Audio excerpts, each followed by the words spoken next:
ቸር አገልጋይ ማነው ለንጉሥ የታመነ መክሊቱን ያልቀበረ አትርፎ የከበረ ክርስቶስ ምን ስለሆነ የህይወት ግንድ ስለሆነ አይደል ከህይወት ግንድ ጋር የተጣበቀ ቅርንጫፍ ህይወት አለው አይደል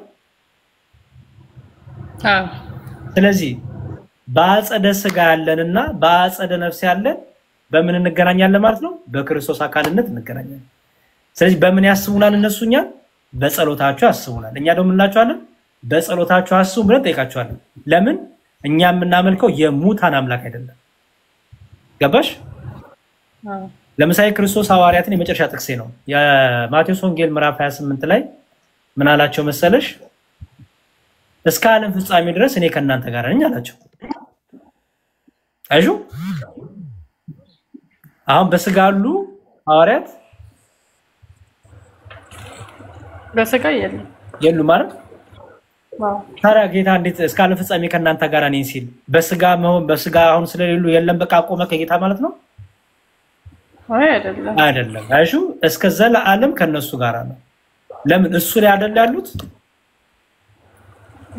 እሱ ላይ አይደል ያሉት እሱ ላይ ናቸው በቃ ስለዚህ እኛ የሙታን አምላክ አናመልክም የምናመልከው የዋን አምላክ ነው ክርስቲያኖች እርስ በርሳቸው በጸሎት ይታገዛሉ አንዱ አካል አንዱን አካል በጸሎት ያስባል ቀላል እሺ ገዛ ነው ኦኬ መልካም እሺ እግዚአብሔር ይስጥልን እሺ አረብኛ ጽሁፍ ያለሽ እቴ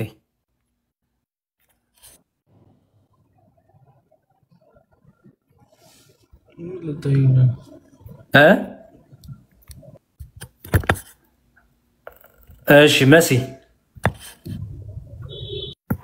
አቤት እንደምን አደራችሁ እግዚአብሔር ይመስገን ሰላም ነው እግዚአብሔር ይመስገን ተመስገናለን እሺ እኔ እንኳን ቴሌግራም ላይ እንድታስገባኝ ነበር ፈለኩት እሺ መሲ ኦርቶዶክስ ነኝ እሺ ፎሎ አድርጌሻለሁ አስቀምጪልኝ የቴሌግራም አካውንትሽን እሺ አመሰግናለሁ እሺ ታለ እሺ የሶሲ አባት ወይ የዳቆን የሶሊ የሚለው ይቅርታ እሺ ሰላም እንዴት ነው ወንድም የዲያቆን የሰላም ናቸው ሰላም ብያለሁ ሁላችሁንም እግዚአብሔር ይመስገን እንኳን ለቅድስት ሥላሴ ቀን አደረሳችሁ ብያለሁ አሜን እንኳን አብሮ አደረሰን በቤት እንግዳ ስላረከን በጣም ደስ ብሎኛል አንድ ጥያቄ ብቻ ጠይቄ ልውረድ እኔ ዲያቆንዬ እሺ ኢሳይያስ 9:6 ላይ ኢሳይያስ 9:6 እሺ እቺ ያው ብዙ ጊዜ የሙስሊሞች ጥያቄ ስለሆነች ነው ሕፃን ተወልዶልናልና ወንድ ልጅም ተሰጥቶናል አለቅነትም በጫንቃው ላይ ነው የሚለው ሕፃን ታመልካላችሁ ወንድ ልጅ ታመልካላችሁ ይላሉና እቺ ነገር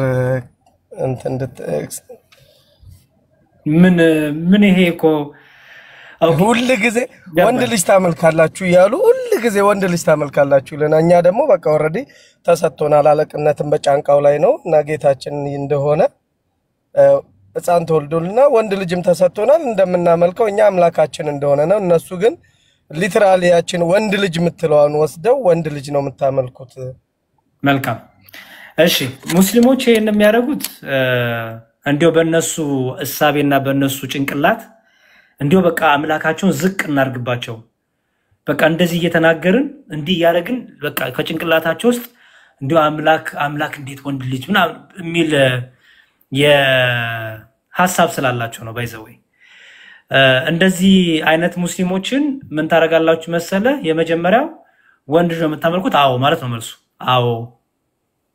አዎ ምክንያቱም መጽሐፍ ቅዱስም ይላል በግልጽ ተናግሯል ይሄ ባይዘው እንዳታፍሩ ሙስሊሞቹ በቃ ያልተማሩ ሰው ሲያገኙ ወንድ ልጅ ምናምን ይላሉ እንዴ እኛን እንኳን አይጠይቁን የሚገው ወንድ ልጅ ታመልካለህ ያሬድ ብሎ ይጠይቀኝ የለም ነው መልሳቸው የታወቀ ነው ኢየሱስ ክርስቶስ ሰው ሆነ እኮ ይያል ነው በስጋና በደም ተካፈለ ተወልጃለሽ ስሙንም ተብሏል እኮ ስሙንም ኢየሱስ ያለሽ ተብሏል ከእርሷ የሚወለደው እኮ ወንድ ልጅ ነው የተወለደው ምንድነው ምን ችግር አለ በስጋና በደም ተካፈለን ይያለን እኮ ነው ኦኬ ይሄ ሚዩት አድርግልኝ አንዴ ድምጽ እየረበሸ ነው።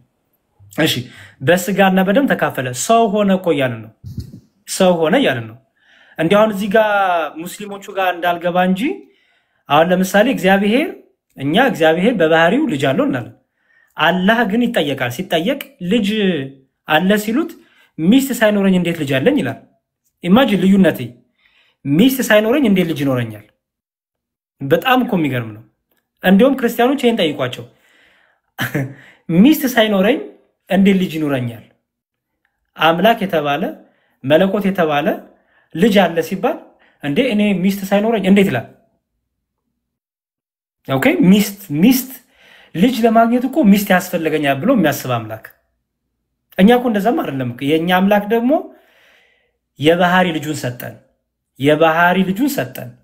ያ የባህሪ ልጁ ደግሞ እርሱን መስሎ እርሱን አክሎ ከአብ የተወለደ እንላለን። ኋላ ደግሞ ከድንግል ማርያም ሰው ይሆን እንላለን። አዎ የተወለደው መጽሐፍ ቅዱስ እንደሚናገረው እንደሚላል ሕፃን ተወልዶልናል፣ ወንድ ልጅም ተሰጥቶናል። አዎ አሜን ተሰጥቶናል። በስጋና በደም ተካፍሎናል። እንዴ ምንድነው? ይሄ እኮ ምንም ችግር የለውም። ይልቅ አላህ ሚስት ለምንድነው የሚፈልገው? መለኮት ከሆነ ኦኬ አምላክ ከሆነ መለኮት እንዴት ነው ልጅ አለ ሲባል ወይ ልጅ የለኝም ቢል ጥሩ በቃ ልጅ የለኝም ኦኬ ምናምን አልፍ ሚስት ሳይኖረኝ እንዴት ይላል? ሚስት ሳይኖረኝ ብሎ አንድ መለኮት ያስባል? ልጅ ለማግኘት እኮ ሚስት ያስፈልገኛል እንዴት ይላል መለኮት? ብዙ ነገሮች አሉ። በኋላ ሙስሊሞች ሲገቡ እናነሳላችሁ። ኩራ ላይንም እናነሳለን። ባይዘወይ ብንፈልግ ኖሮ መጫወቻ ብንሻ ኖሮ ሚስትን ብንሻ ኖሮ ከነዚህ እንይዝ ነበር ብሏል አላህ። ባይዘወይ ሚስት ብፈልግ ኖሮ ከነዚህ አሉኝ ይይዛለው ያለበትን መረጃ በኋላ ሰጣችኋለሁ። ሙስሊሞች ሲገቡ ማለት ስለምጠይቃቸው እንዲሁም ጥሩ ርሰጣኝ ተዘጋጁ። እንደ ሙስሊም ወገኖች ስትገቡ እሱን ጠይቃለሁ። አላህ ሚስት ሳይኖረኝ እንዴት ልጅ ይኖረኛል ብለው ብፈልግ ደግሞ ከየት አመጣለሁ ብሏል። ሚስቶቹን የተናገረባቸው አሉ። ከየት ሚስት ቢፈልግ ደግሞ ከየት ሊያገኝ እንደሚችል የተናገረባቸው አሉ አንቀጾችና ጥሩ ርዕስ ሰጠኝ። እንዲሁም ለማንኛውም ክርስቲያኖች ኢየሱስ ክርስቶስ ወንድ ልጅ ነው ሲላችሁ አዎ ሰው ሆነ እያልን ነው። ኦኬ ሰው ሆነ እያልን ነው። ምን ከዛሬ ጀምሮ እስከዛም ድረስና ይቅርታ ሕፃን ተወልዶልናል፣ ወንድ ልጅም ተሰጥቶናል። አዎ ተሰጥቶናል። ይሄ ወንድ ልጅ ደግሞ ስሙ ማን ይላል? ድንቅ መካር ኃያል አምላክ የዘላለም አባት የሰላም አለቃ ይባላል። ስለዚህ አንድ ሙስሊም መጥቶ ወንድ ልጅ ነው ከምታመኩ ሲላቸው አዎ ይሄው ማስረጃችን ምን ወንድ ልጅ ተወልጃለች። እሱ ምንድነው? ድንቅ ነው፣ ኃያል ነው፣ መካር ነው፣ አምላክ ነው።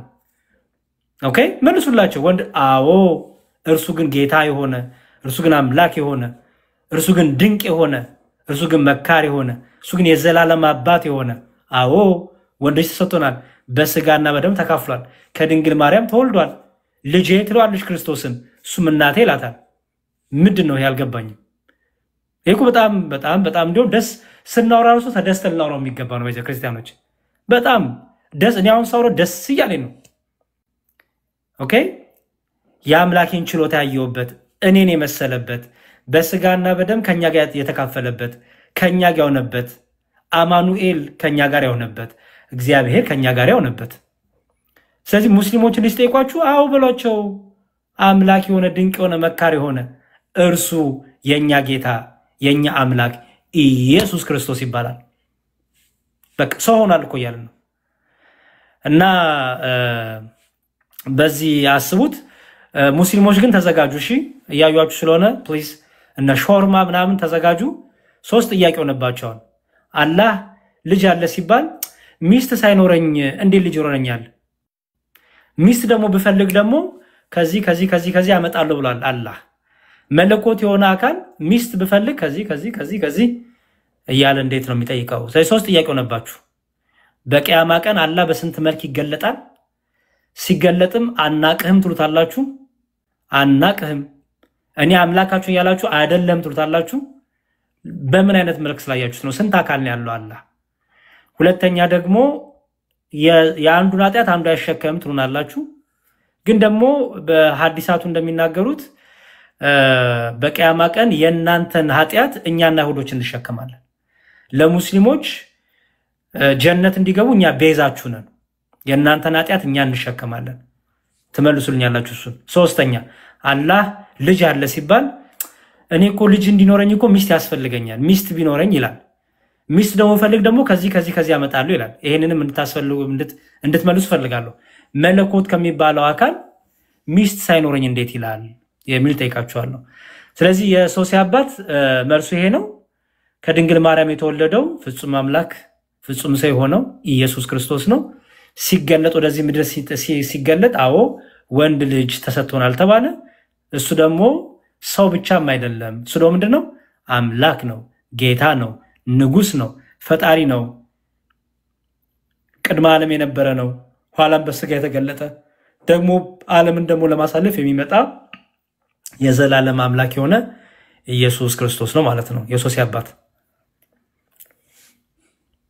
በሚገባ ተመልሶልኛል። በጣም አመሰግናለሁ። ያው የኔ መረዳት ላይ ያንተን መረዳት መጨመር ስለፈለኩኝ ነው እንጂ በጣም እርክት ብያለሁ። ተመልሶልኛል። አመሰግናለሁ። እድሜና ጤና ይስጥልኝ ወንድሜ። በጣም ነው። አሜን አሜን ለሁላችንም። እሺ እግዚአብሔር ይስጥልኝ። እሺ ቀጥሎ ማን ነው? መስኪ እነ ኤፍታ እዚሁ ሁኑ። እሺ እሺ መስኪ። ሰላም እግዚአብሔር ይብዛላችሁ። ዳቆም እግዚአብሔር ይመስገን ሰላም አለን። እኔ ባለፈው በጣም ተጨናንቄ ፈልጌ ነበር። በአጋጣሚ ያላስከ እንደውም ባራው እያልኩብ ነበር ማርያምን እያለቀስኩ። እኔ የምኖረው ዱባይ ነው። ልጄ የምትኖረው ኢትዮጵያ ነው። መናፍቆች በደንብ አርጎ ሞልተዋት ማለት ነው። እግዚኦ መሐረና ክርስቶስ። ልጅቷ በቃ ሌላ ሰው ነው የሆነችው ማለት ነው። ሌላ ሰው። ከዛ እኔ ወልጄ ለምንፍቅና እኔ ልጅ መውለድ እኮ መባረክ ነው። እኔ በእምነቴ ልጄና አስተምሬ አጠገቧ ሳልኖር ስደት መጥቼ ብዬ በቃ ራሴን በጣም እየወቀስኩ ምናምን። ከዛ ያው ደስ የሚለው ነገር አንድ ወንድ አንድ ሴት ልጅ አለኝ እግዚአብሔር ይመስገን። ይሰሙኛል ታውቃለህ? እሺ በጣም ይቀርታል። በጣም ብሶ ገስት ላይ ስላለ ፖይንትሽን ንገሪኝና ልጅሽን ማር ነው የፈለግሽው? እንድትማር ነው የምፈልገው። ግሩፕ ላይ እንድታስገባልኝ ነው የምፈልገው። እና አሁን እኔ ባጭሩ ምን ልልክ ነው? እግዚአብሔር ይመስገን እኔ ልደታ ማርያም አልቅሼባት እኔ አሳፍራኝ አታውቅም። አሁን ተመልሳለች። መስቀሏን ሁላ ካንገቷ ፈታ ነበር። አሁን ማህተቧን መልሳለች። ተቆጥቻት ቅርብ ባሉ ቤተክርስቲያን አባቶች ጋር ሄዳ የምትጠይቀውን አንዳንድ ጥያቄ ተመልሶላታል። ግን መጠንከር አለበት መማር አለባት ብዬ ነው ማስበው። ጥሩ አንቺ መማር አለብሽ። እሷን ብቻ ሳይሆን አንቺ እንደ እናት ጀምርለ ከናንተ በተማርኩት ነው እሷን ትንሽ ተወሰነ ይረታዋል። ማርያም አንቺ መማር አለብሽ። ትምህርቱን ለሷ ብቻ ሳይሆን ላንቺም ስለሚያስፈልግ ግሩፕ ላይ ከተሻለው መጽሐፍቶች አሉ እዛ የምታነበው አንቺም እያነበብሽ አግዣት። ጥያቄዎች ሲኖር ዘሻት ነይ። ትምህርት ያለበት ቤቶች እስከተቻት አብራችሁ ገብታችሁ ለመማር ሞክሩ። ቀላል ነው፣ ችግር የለውም። እሺ መስኪ። እሺ በጣም አመሰግናለሁ። እሺ ታለም ፎሎ አድርጌሻለሁ። አስቀምጪልኝ ተየጋምሽ። እሺ ኦኬ። እሺ ቶሎ ፕሊዝ ጥያቄ ብቻ ጠይቁኝ። እሺ ጥያቄ ጠይቁኝና ሙስሊሞች በጣም ብዙ ስላሉ ከመፈንዳታቸው በፊት ላስገባ። ሾርማ ወንድሜ አይዞ አትመልሱ። ውዳሴውን ለይልሽ ሚውት አረኩሽ። አትመልሱላቸው ብያለሁ። አሁን አየውሽ ጣዖት አምላክ ሲታየውሽ። ስለዚህ ሚውት ላረግሽ ነው። ቀይታለሽ። አትመልሱላቸው ፕሊዝ። እነሱ ይሳደቡ፣ መብት ሰጠው እኮ ይሳደቡ፣ ይቀልዱ፣ ያሹፉ። ኢትስ ኦኬ። እናንተ መልስ አትስጡ። የምትመልሱ ሰዎች ሚውት አረጋቸዋለሁ ብያለሁ ቅድም። አሁን ለሱ ጣዖት አምላኪዎች መመለስ አይጠበቅብሽ። አትመልሱ በቃ። ዋይ እንዴ ተዋቸው ይሳደቡ። ኢትስ ኦኬ ኢትስ ፋይን። ያላቅጡ፣ ያሹፉ፣ ችግር የለውም። በቃ ከኛ የሚጠበቀው መልካም ነገር ብቻ እንስጣቸው። ኢትስ ፋይን። በእውቀት ሞግታቸው አይደለ? በእውቀት ትልቁ ነገር እውቀት። መጽሐፍህ እንዲህ ይላል፣ መጽሐፍሽ እንዲህ ይላል መባባል ነው ያለብን። መጽሐፍህ ሲገለጥ እንዲህ ይላል። እሱ የሚያበሳጭ ከሆነ አትግባዚ ፕሊዝ። የሚያበሳጭ እርር የሚያደርግህ እንዲያው በቃ ግራ የሚያጋባ ከሆነ አትግባ። ወይ ደግሞ ስድብ ከፈለክ ደግሞ ጻፍልኝ፣ አስገባሃለሁ። ልሳደው ነው ብለህ ጻፍልኝ ፕሊዝ። እሺ አስገባሃለሁ፣ ችግር የለውም። ሻርማ ተረጋጋ፣ አስገባሃለሁ። ወንድም አለም እንዲያው ዛሬ በደንብ ነው የሚወጣልህ መሳደብ ከፈለክ ወንድም አለም። ይሄ አይዞ እሺ one day ወይ ዲያቆን ሰላም እግዚአብሔር ይመስገን ደነሽ አሜን ስላገኘኋችሁ በጣም ደስ ብሎኛል ያሬድ ችግር የለውም እሺ እኛም ደስ ብሎናል እኔ ጥያቄ ማለት ነው ማለት መጽሐፍ ቅዱስ ከዚህ በፊት በደንብ አላነብም ማለት ገዳማትም ቤተክርስቲያንም በጣም ሄዳለሁ ሰማለሁ ወንጌልም ምናምንና ስለ መጽሐፍ ቅዱስ ብዙ ማውቀው ነገር የለም እንዳጋጣሚ ሆኖና መጽሐፍ ቅዱስ ፈልጌ ነበር ላገኝ አልቻልኩም ግን አሁን አንተ ግሩፕ ውስጥ አስከብተኝ መማር ፈልጋለሁ ብዙ ነገርና እሺ ፎሎ አድርጌሻለሁ ሆኖ ግን ጥያቄ ስላለኝ ነው የገባሁት ችግር የለውም እሺ ምን ነው ጥያቄሽ ጥያቄ ማለት አይ እዚህ ሚዲያ ላይ አልጠይቅም ምክንያቱም ኦርቶዶክስ እንዲናቸው እንዲባሉ አልፈልግም በኔ ስም እንዲወጣ አልፈልግም ችግር የለውም እሺ ፎሎ አድርጌ ጥያቄ ነው ፖስት እንድትመልስልኝ ነው እሺ እሺ እሺ አሬዶ አመሰግናለሁ እሺ እሺ እሺ እስቲ ቆይ ሙስሊሞች ላስገባ እንዴው በጣም ተጨነቃችሁ ቆይ ማንን ላስገባ መሳደብ ፈልጋለሁ ያልኩ ጀማል ላስገባ ቆይ ትንሽ ደግሞ ስድብ እንስማ ይመስላችሁ ና ጀማል ይላክ አንድ ቁጥር ጻፍ ለምን ታች ላይ ተጨነቃላችሁ ሙስሊም ወገኖቼ ናግባ ድምጽ ይያለ ተንፈስ በል ገብተህ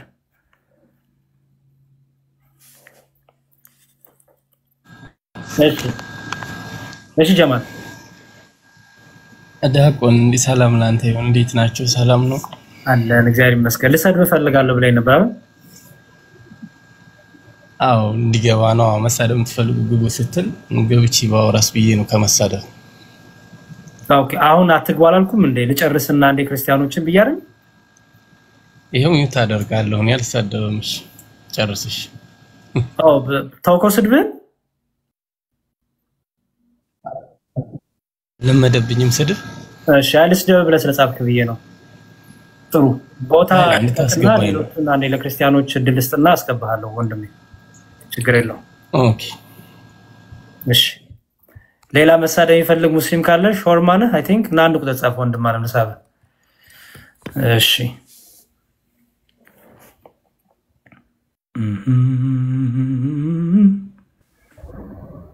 አይ መዝሙር እንዴት ነህ ሰላም ነው አሎ ድምጽ ረቋ ሰላም ነው አሎ አይሰማም ይቅርታ ኦኬ ስንዴቃ ትፈልጋለህ ታክስ በዛ አይ እኛ ወንድ ልጅ ነው መታመልኩ ስንል አንዴ ስማ ስንዴቃ ልስጥ 3 ደቂቃ ይበቃል ለስድቡ 5 ደቂቃ ወይ 5ማ ይረዝማል ወንድሜ ምክንያቱም ስድብ ያልቅብሃል 5 ደቂቃ እሺ 3 ደቂቃ ችግር የለም 3 ደቂቃ እኛ ብዙ ጊዜ ስንወያይ ወንድ ልጅ ነው መታመልኩት ስንል አይደለም ተረጋጋ ሾርማ ቆይ ወንድ ልጅ አይደለም ምናመልከው እያሉ ነበር እና መሰግናለን ዲያቆን ስለመለስክልን ኧረ አዳምጥተው እንዴ 3 ደቂቃ ሰጣየኛ እንዴ ቆይ በደንብ ተከብረ ትልቁ ላይ ሆነ ጊዜ እንዲዝ ልፈልጌ ነው ቀጥላው ወንድሜ ማናችሁም ፕሊዝ አንዴ ቆይ ላስጠንቅቀልሽ ከታች ያሉትን ፕሊዝ ታች ያላችሁ ሰዎች ማናችሁም ኔጌቲቭ ነገር እንዳጽፍ ማናችሁም እንዳሰድብ እኔ እንዳልሰድብ እናሰድባችሁ አትስደቡኝ ተማሩ ብቻ እሺ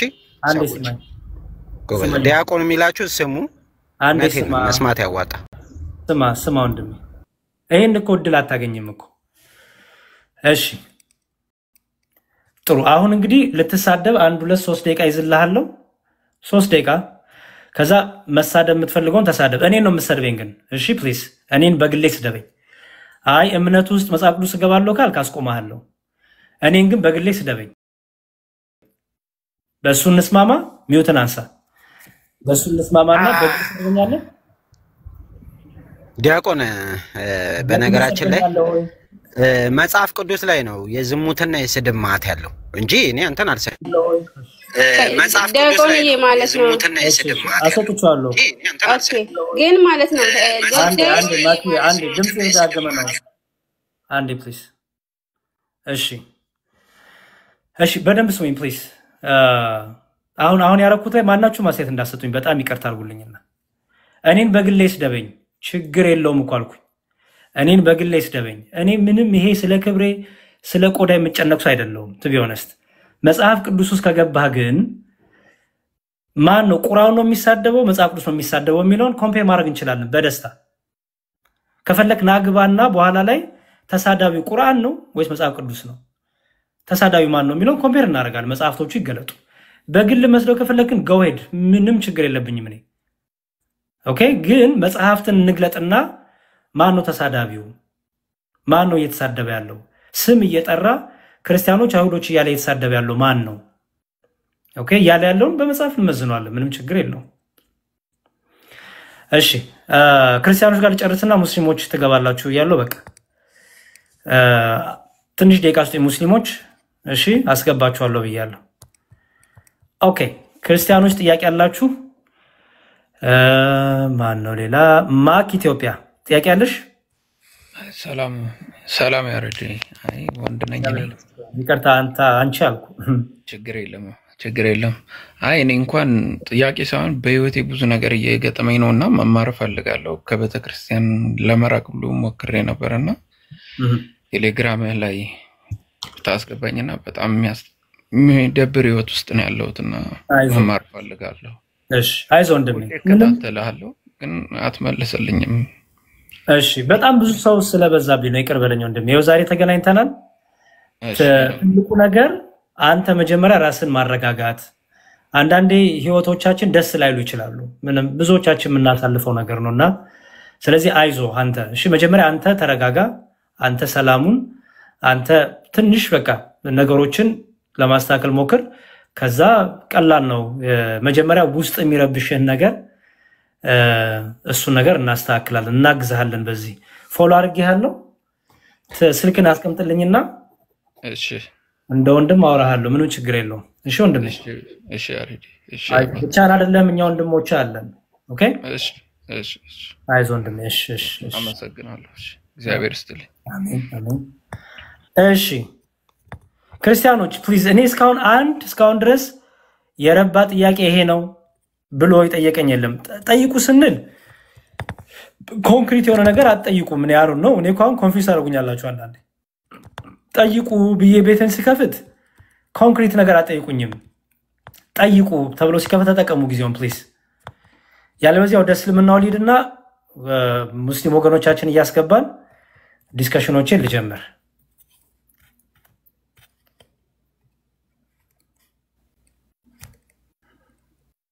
ሰላም እንባባል መሰለኝ ሰላም ክርስቶስ ይብዛላችሁ ይያለሁ እንኳን ለአጋዕዝተ ዓለም ቅድስት ሥላሴ መታሰቢያ ዕለት በሰላም አደረሳችሁ አሜን አሜን አሜን እንኳን አደረሰን ይፍታይ ሰላም በሉን ማኪ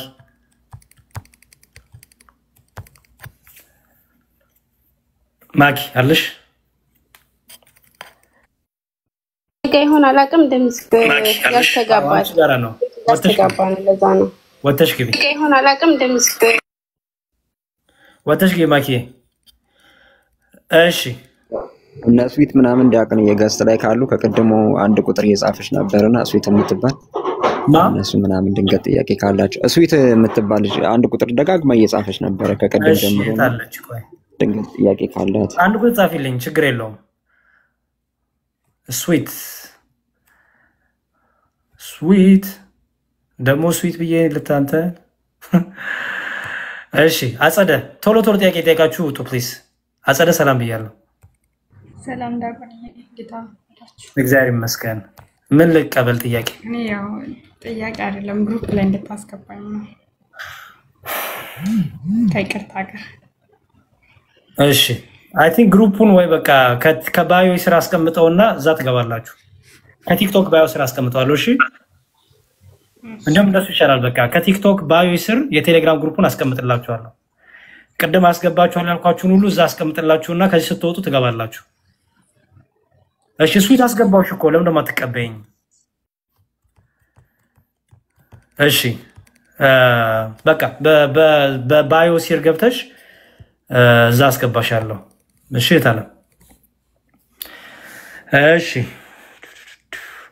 ሙስሊሞች ተዘጋጁ በቃ ላስገባችሁ ነው እነ ጀማል ተዘጋጁና እንቀጥላለን እሺ ሰላም እንዴት ናችሁ አንዴ እሱ ይጠብቂን አንዴ ቀደምሽ ስላሉ የተሞርቅ ላውራት ሰላም የተሞርቅ ይመስገን እግዚአብሔር ይመስገን። ዮሐንስ ራእይ ላይ ማለት ነው። እሺ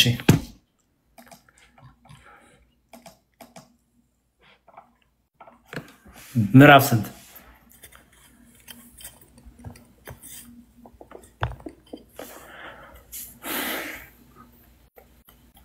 እስክትመለስ ዲያቆን ይቅርታ፣ በጣም ሳም የሚባል ልጅም ደጋግሞ እየጻፈ ነውና ልንገሮት ብዬ ነው። ከስር ደጋግሞ የሚጽፉ ልጆች እንትን እያሉ ነው። ሳም ኤም ነው መሰለኝ የሚለው ስሙ፣ ያ ሳሚም። እሺ የትም ወርቅ አይሰማም? አሁን መጣች፣ ጠፍተሽ ነበር። እሺ 22:8 ራዕይ ዮሐንስ 22:8 እሺ ይሄንንም ያየሁትና የሰማሁት እኔ ዮሐንስ ነኝ። ስለ ስግደቱ ነው የምጠይቂኝ? አዎ ስለ ስግደቱ። ምን ሆነ ስግደቱ? አንብበውና ያው ለመላእክት እንደማይሰግድ መሰለኝ የሚያወራው፣ ግልጽ ብታረግልኝ። ማን ያለው? ማን እንደዚህ ብሎ ነገረሽ? ጴንጤዎቹ ናቸው? ነው ራሴ ነኝ አንብቤም ምን ማለት ፈልጎ ነው ብዬ አልተረዳሁትም። እዚህ አሁን ይሄን ነገር ሌላ ክፍል ላይ ብታገኙ ዮሐንስ ለመላእኩ ሁለቴ ቢሰግድ ምንድነው የምታስቢው?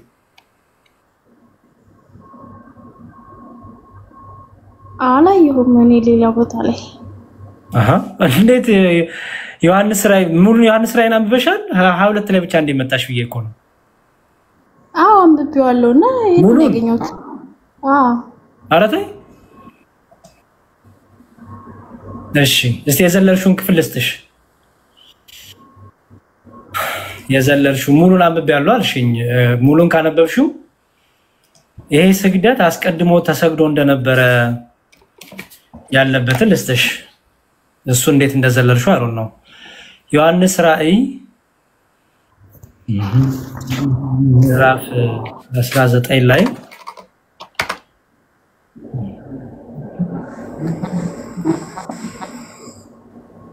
አንዴ ቆይ ኮምፒውተር ላዙርና ላሳይሽ።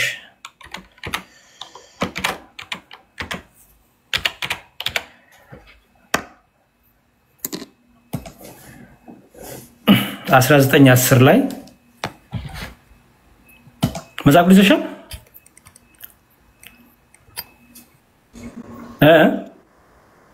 የለኝም ስልኬ ላይ ነው ያለው መጽሐፍ። እሺ 19:10 ላይ አለ። ለመጀመሪያ ጊዜ ዮሐንስ ለመላኩ የሰገደው 19:10 ላይ ነው። ኦኬ 19:10 ላይ ስታነቢው the same thing አደረገ። ከዛ መላኩም እንዳታረገው ተጠንቀቅ አለው። አሁን በደንብ አስተውይ። 19 ላይ ተጠንቀቅ ከተባለ 22 ላይ መርገም ነበረበት። 22 ላይ እንደሰገደ ነው የሚናገረው። 19 ላይ አው እየነገርኩሽ እኮ ነው የትሞልክ። እሺ ለመጀመሪያው ስግደት የሰገደው 19 ላይ ነው። 19 ቁጥር ሰጥቶሽ እኮ 19 ምዕራፍ 19 ቁጥር 10 ምን ይላል? ልሰግድለትም በእግሩ ተደፋው፣ እርሱም እንዳታረገው ተጠንቀቅ፣ ከአንተ ጋር ኢየሱስ ምስክር ካላችሁ ከወንድሞች ጋር አብሬ ባሪያ ነኝ፣ ለእግዚአብሔር ስገድ፣ የኢየሱስ ምስክር የትንቢት መንፈስ ነውና አለኝ ይላል። አይሹ 19 ላይ ተጠንቀቅ ተብሎ አይደለ? 22 ላይ መልሶ ሰገደ። የመላኩን ቃል አልሰማም ብሎ ነው ዮሐንስ። አታድር ከተባለ ለምን ነው ድጋሚ ያደረገው? የትሞርቅ አላነበብኩትም። አነበብኩልሽ እኮ አሁን እህቴ። አንቺ 22ን ሰጠሽኝ ደግሞ 19 አስቀድሜ ሰጠውሽ አይደል? ኦኬ። ስለዚህ 19 ላይ አትስገድ ብሎት የነበረው 22 ላይ ድጋሚ ደግሞ የመላኩን ቃል ጥሶ ነው የሰገደው። አላውቅም፣ አስረዳኝ አንተ። ምን ይመስልሻል እኮ ነው ያሬ የተሞርኩ ታይታለም።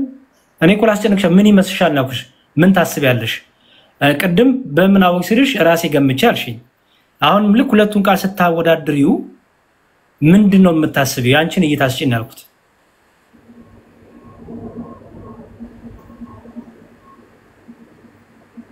ያው ስላላነበብኩት አሁን የሰጠኝን ቃል ልረዳው አልቻልኩም።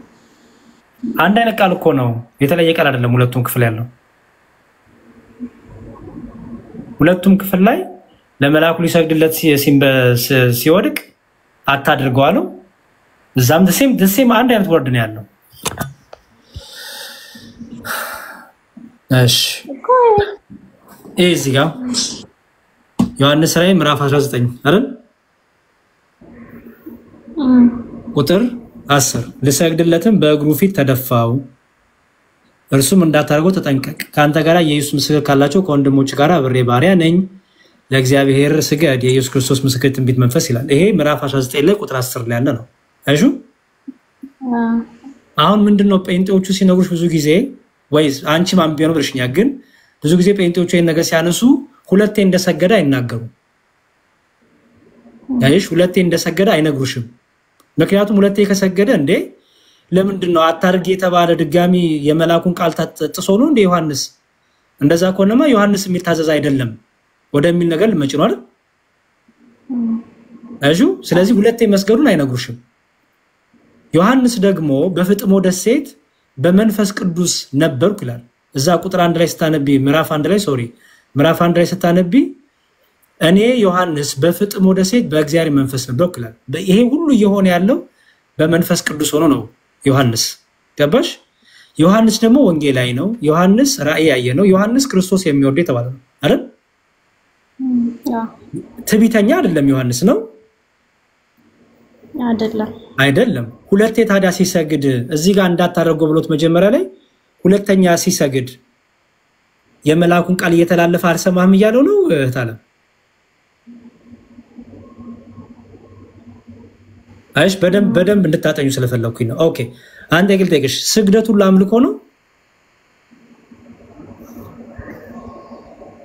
ያ አምልኮ ነው ብዬ ነው የምረዳው ነኝ። ስግደቱ ለአምልኮ ከሆነ እዛው ዮሐንስ ራእይ ምዕራፍ 3 ላይ እንዲህ ይላል። ክርስቶስ ነው የሚናገረው ይሄንን። እነሆ አይሁድ ሳይሆኑ አይሁድ ነን ከሚሉ ነገር ግን ከሚዋሹ ከሰይጣን ማህበር አንዳንዶቹን እሰጣለሁ። እነሆ መጥተው በእግሮች ፊት ይሰግዱ ዘንድ እኔም እንደወደድኩ ያውቁ ዘንድ አደርጋቸዋለሁ ይላል። ክርስቶስ ነው እየተናገረ ያለው። በእግሮች ፊት መጥተው እንዲሰግዱ አደርጋቸዋለሁ ይላል። እንዲያመልኩ አደርጋቸዋለሁ እያለ ነው። ምን ማለት ነው ይሄ? እንኳን ቆይቴኩሻለሁ ተትሙ ስግደቱ ለአምልኮ ነው ስላልሽኝ ክርስቶስ ደግሞ ለቤተክርስቲያኑ መልአክ እሺ ፊላደልፊያ ወዳለው ቤተክርስቲያን መልአክ ሲባል ማለት ነው። ቤተክርስቲያን መልአክ ሲባል ምን ማለት ነው? አላውቅም። እኔ እሱ ላይ ምን ጥያቄ አለኝ። ቤተክርስቲያንና ታቦት ላይ ማለት ነው። የትሞርቅ አንድ ነገር ጨርሼ አህታለ አንድ ነገር ጨርሼ እሺ ቤተክርስቲያን መልአክ ሲባል ምን ማለት ነው? ራእይ ዮሐንስን አንብቤያለሁ አላልሽኝም እንዴ? የቤተክርስቲያን ወደ ቤተክርስቲያን የተጻፉት ወደ ሰርዴስ ወደ ፊላደልፊያ መልአክ የሚል አላነበብሽም? አሁን አንብቤያለሁ። ታዲያ መልአክ ያለው ማን ነው? የቤተክርስቲያን መልአክ የሚለው ማን ነው?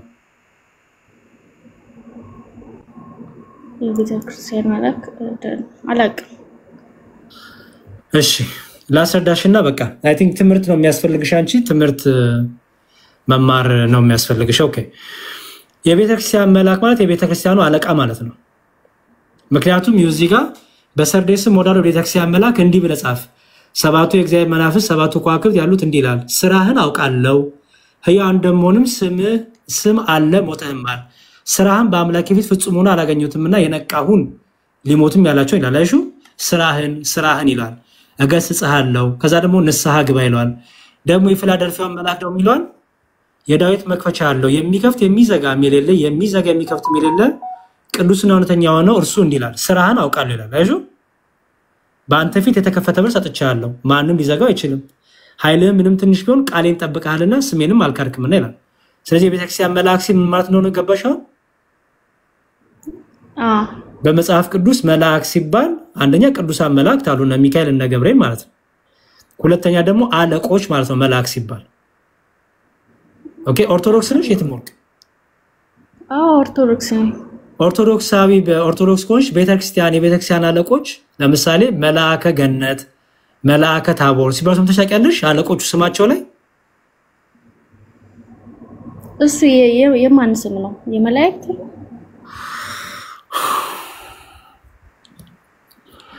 ኦኬ ቤተክርስቲያን ትሄጃለሽ እንዴ? አዎ ሄዳለሁ። የቤተክርስቲያን የምትሄጂው?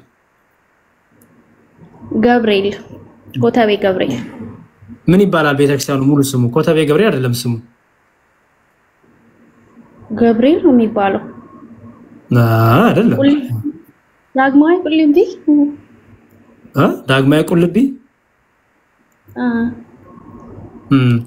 በቃ ምን ታረጊ መሰለሽ የታለም ይሄንን ክፍል በደንብ አንብቢው በደንብ አጥኒው የቤተክርስቲያን ኦርቶዶክሳዊም ኮንሽ ቁጭለሽ ለመማር ሰንበት ትምህርት ቤት መግባት ሞክረሻል ነው አልተማርኩም ሰንበት ትምህርት ቤት ብትገቢ ጥሩ ነው ሪኮመንድ አደርግሻለሁ ኦርቶዶክሳዊ እህት ነኝ ስላልሽ ሰንበት ትምህርት ቤት ሄደሽ መሰረታዊ የኦርቶዶክሳዊ ተዋህዶ እምነት ለምሳሌ የቤተክርስቲያን 5 ዶግማ ትምህርቶች እነማን ናቸው የተማርኩ ምስጢረ ሥላሴ ምስጢረ ጥምቀት የሚባሉት ናቸው እኔ እንጃ ንገረኝ አምስቱን ምስጢረ ሥላሴ ምስጢረ ቁርባን ምስጢረ ጥምቀት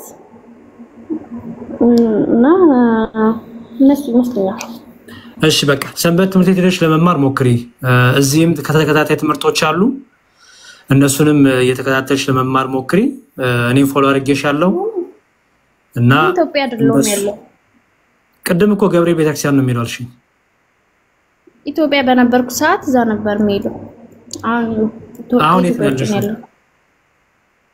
አሁን በአረብ ሀገር ነው ያለሁት እኮ የት ባህሬን ቤተክርስቲያን አለ ይኖራል ግን አላውቀውም ለምን አትሄጂም አይመችም መውጣት ስለማትችል እና ስለ ኦርቶዶክሳዊ ትምህርት ታዲያ ከየት እየሰማሽ ነው ከየት እያነበብሽ ነው ላይ በሚሰጡት ወንድሞች አሉ አይደል ከነሱ እየተማርኩ እያነበብኩ ታዲያ ላይቭ ላይ 5 አማደ ሚስጥራት በእለት ነው የምናስተምረውና እንዴት አላወቅሻቸውም ብዬ ነው ኦኬ አላወቅኳቸውም የተናገርኳቸው አይደሉም በቃ የተሞርቀቴ ምን ታረጊ መሰለሽ ፎሎ አድርጌሻለሁ እንደዚህ ልክ ስንገባ ተከታታይ ትምህርቶች የሚሰጥበት ቤቶች የነ ዲያቆን ዛማኔ ላለ አኬ አለ ከመሰረታዊ ክርስትና ትምህርቶችን ከወንድሞቻችን በደንብ ብትወስጂ ከዛ ደግሞ ልክ እንደዚህ አይነት እንትኖች ደግሞ ሲኖርብሽ ቤተክርስቲያን በዚህ ላይ ምን ትምህርት አላት የነገረ ቅዱሳን የነገረ መላእክት የነገረ ማርያም ትምህርቶች ከመጽሐፍ ቅዱስ ይብራራሉ እነሱን ሁሉ ብታረጊ ዩቲዩብ ላይ በደንብ አርገሽ ለምሳሌ የቅዱሳን ምልጃ ብቲ የመላእክት ምልጃ ለመላእክት ስግደት የሚብታዎች እንዳል ይወጣልሻል ኢቭን ዮሐንስ ራእይ ላይ ያለው ከምን አንፃር እንደዛ እንደተባለው ሁሉ ያወጣልሻል እና እሱን ብታረጊ መልካም ነው ግን ልመልስልሽ የቅድሙ ጥያቄና እንጨርስ ካንቺ ጋር ያለው ነገር ስግደት ሁሉ አምልኮ አይደለም የመጀመሪያው ስግደት ሁሉ አምልኮ አይደለም ሆኖም ማያቅ ስግደት ሁሉ ለምክንያቱም ለመላእክት ተሰግዷል በመጽሐፍ ቅዱስ ለቅዱሳን ተሰግዷል በመጽሐፍ ቅዱስ ስግደት ሁሉ አምልኮ ሆኖ አያቅ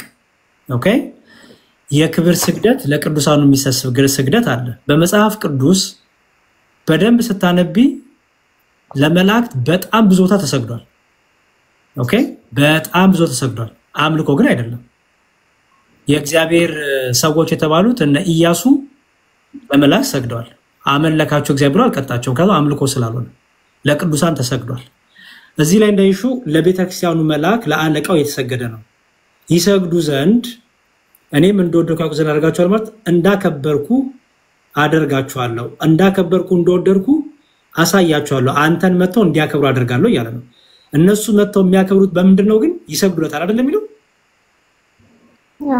ስለዚህ አከብሩሃል እያለ ነው ባጭሩ ኦኬ አንቺ ተከሽ ጥቅስ የመላእክቱን ላስረዳሽ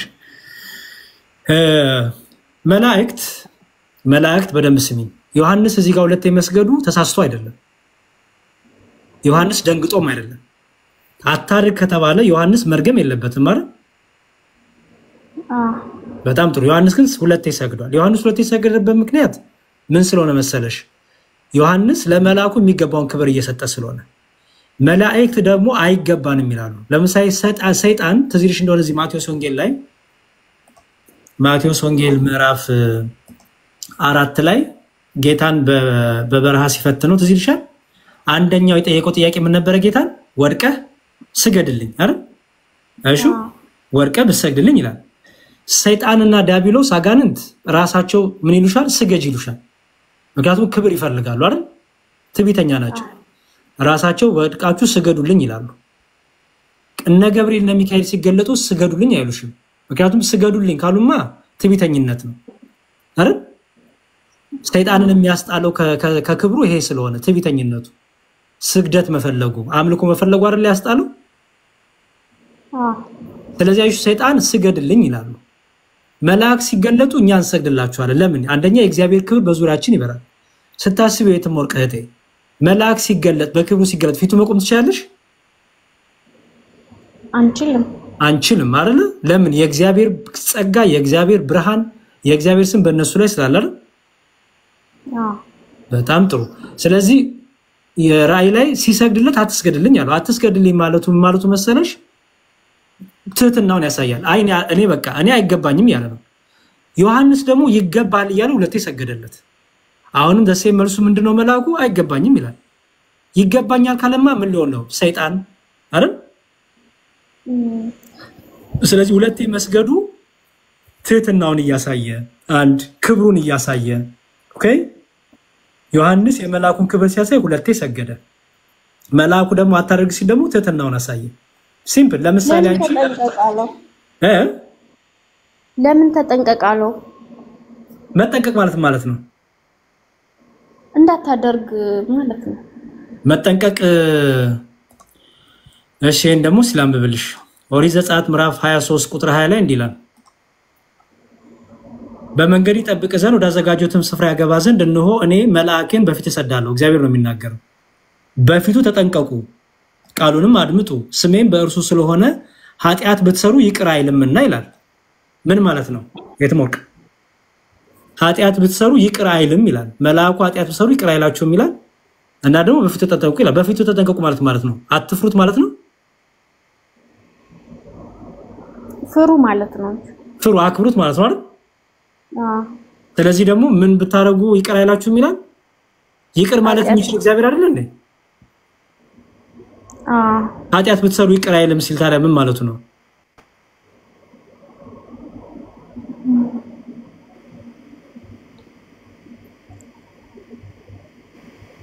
እሺ ስልጣናቸውን ያሳይሻል።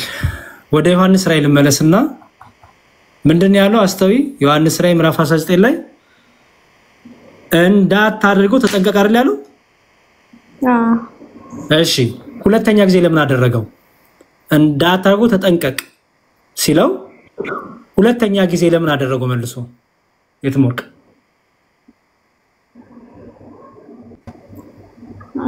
እሱ እኮ ነው ጥያቄ የሆነብኝ።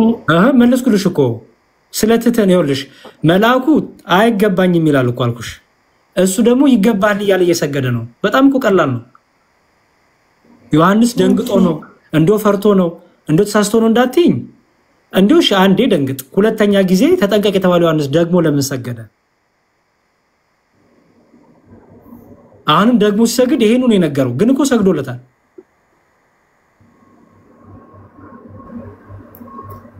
ስለዚህ ኤኒዌይስ ምንድነው ለምን ማለት አልገባኝም። ለምን ሰገደ ነው እኮ ተጠንቀቅ አለ። ለምንድን ነው የሰገደው? ስለሚያከብረው ነው መልአኩን። በቃ ይትሞርቅ መቼም ትዕቢተኛ ስለሆነ የመልአኩን ቃል ተላልፎ ነው ብለሽ ነው የምታስቢው? በቃ አልሰማህም እያለው ነው። በቃ አንተ ያልከኝ አልሰማህም፣ በቃ ምንም ቢሆን አልሰማህም እኔ እያለ ነው። የመልአኩን ቃል አልሰማም እያለ ነው ዮሐንስ። አይደለም። ስለዚህ ትዕቢት ካልሆነ አልሰማህም ካልሆነ ምኑን እያሳየ ነው ማለት ነው? አክብሮቱን እያሳየ እኮ ነው። መልአኩ ሲገለጥ የእግዚአብሔር መልአክ ስለሆነ አክብሮቱን ይገልጥለታል። መልአኩ ደግሞ መልሶ ደግሞ አይ አይገባኝም ይላል። የዮሐንስን ክብርም የዮሐንስንም ጸጋውን የደረሰበትን ቅድስናም ሲያሳየው ነው። ዮሐንስ ባይ ዘ ዌይ እዚሁ ዮሐንስ ራእይ ምዕራፍ 1 ላይ እንዲላል ይኸውልሽ ቁጥር 10 ላይ በጌታ ቀንም በመንፈስ ነበርኩ ይላል። እያንዳንዱን ነገር ዮሐንስ ሲያደርግ ሲመለከት የነበረው ከራሱ ነው ወይስ በመንፈስ ቅዱስ የተመራ ነው? በመንፈስ ቅዱስ። እሺ ስለዚህ እየተሳሳተ ነው? መንፈስ ቅዱስ ይሳሳታል? አይሳሳትም። በቃ ስለዚህ በደንብ ጭንቅላትሽን ይሄን ማሰራት ነው። እንደዛ ቢሆንም ማኖሮ ስህተት ቢሆንም ማኖሮ እህቴ የመጨረሻ ጥቅስ ልስጥሽና እናቁ። ስህተት ቢሆንም ማኖሮ በዚህ በመጽሐፈ ኢያሱ ላይ ምዕራፍ 5 ቁጥር 13 ይው ኢያሱ በኢያሪኮ አጠገብ ሳለ ዓይኑን አንስቶ ተመለከተ፣ እነሆም የተመዘዘ ሰይፍ በእጁ የያዘ ሰው በፊቱ ቆሞ ነበር። ኢያሱም ወደ እርሱ ቀርቦ ከኛ ወገን ነው ወይስ ከጠላቶቻችን ወገን ነው አለው። እርሱም አይደለሁም፣ እኔ የእግዚአብሔር ሰራዊት አለቃ ሆኜ መጥቻለሁ። ኢያሱም ወደ ምድር በግንባሩ ተደፍቶ ሰገደ ይላል። እሺ እያመለከው ነው መልአኩን?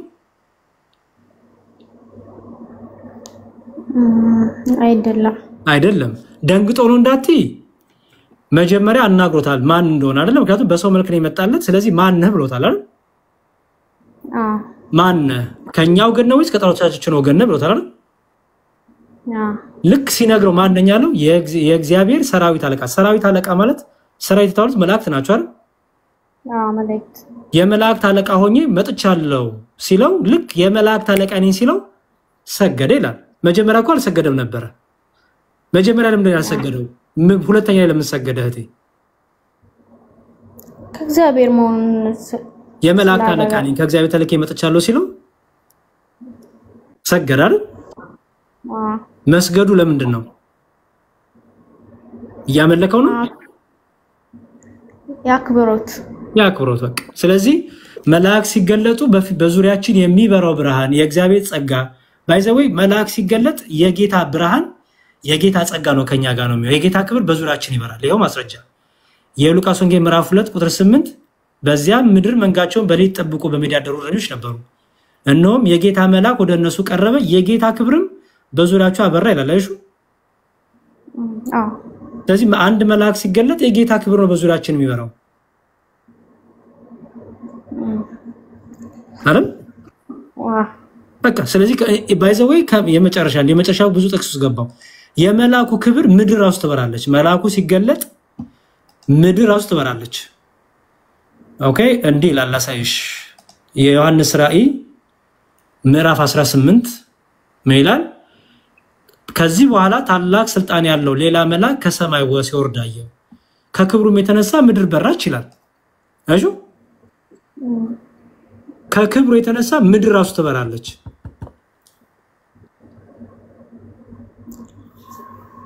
እና የክብር ስግደት ነው የምንሰግድላቸው። እሺ እና አንድ ሌላ ቤተክርስቲያን የትምወርቅ እህቴ በጣም ብሶ ስላለ እንጨርስ በዚህ ላይ እሺ። ፎሎ አድርጌሻለሁ። ሌላ ቀን ስገባ ተመልሰሽ ግቢና ደግሞ ጠይቅሽ ትከታያለሽ። ብዙ ስላለ ነው ገስት ላይ በጣም ይቅርታ። እሺ ችግር የለም። እሺ ግዴስትልን። እሺ በጣም ብዙ ነው ያለው። እንግዲህ ይቅር በሉኝ ሙስሊሞች፣ ልቀበላችሁ ካላችሁ ግቡ። አሁን አንዳንድ ጥያቄዎች እንግዲህ ለሁሉም ሲመለስ መዋል ማደሩ ትንሽ ይከብዳል።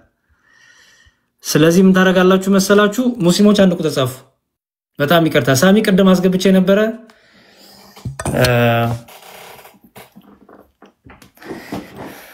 እሺ ሙስሊሞች ካላችሁ ግቡ። አሁን ለሙስሊሞቹ እድል የምሰጥበት ሰዓት ነው። እነ ጀማል ምናምን ግቡ። አሁን አንድ ቁጥር ጻፉ ሙስሊሞች ፕሊዝ። እሺ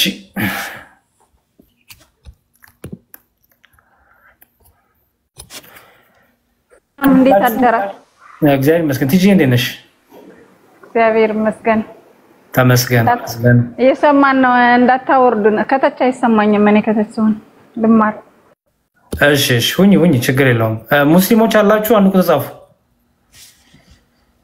ሮቢ ነው የሚለው ሮቢ ማውራት ትችላለህ? ጥያቄ ጨረስን በቃ እህት አለም ከጨራ ማለት ካንቺ ጋርማ እንቀጥላለን እኮ። አይ ቅድም ልጅቷ 5 ዓመት የምትራስ ግን እንፈልጌ ነው። አዎ ካንቺ ጋር እንቀጥላለን ችግር የለውም። እሺ ሙስሊሞች ካላችሁ አንድ ቁጥር ጻፉ ፕሊዝ። ያላችሁ ክርስቲያኖች ኢፍታህን ፎሎ አድርጉት።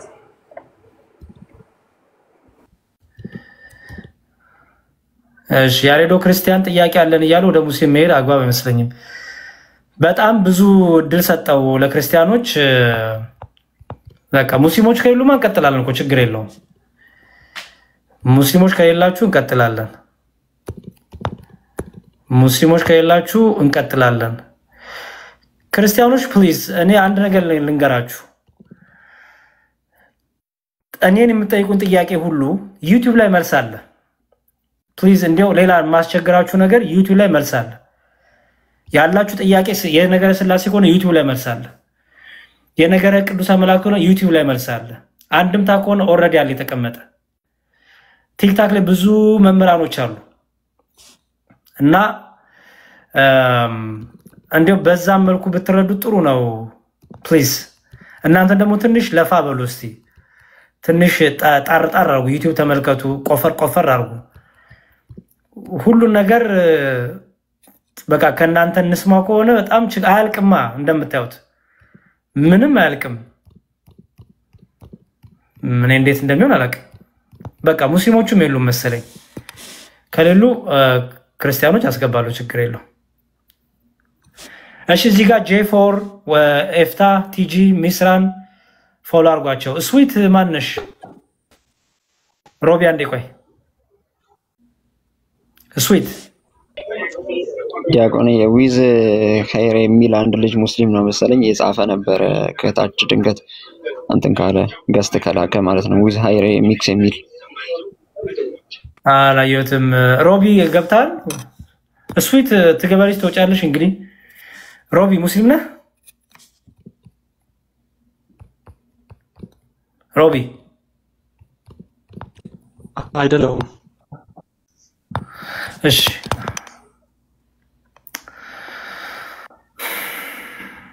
ግን ጥያቄ ያለኝ ባታስወጣኝ ደስ ይለኛል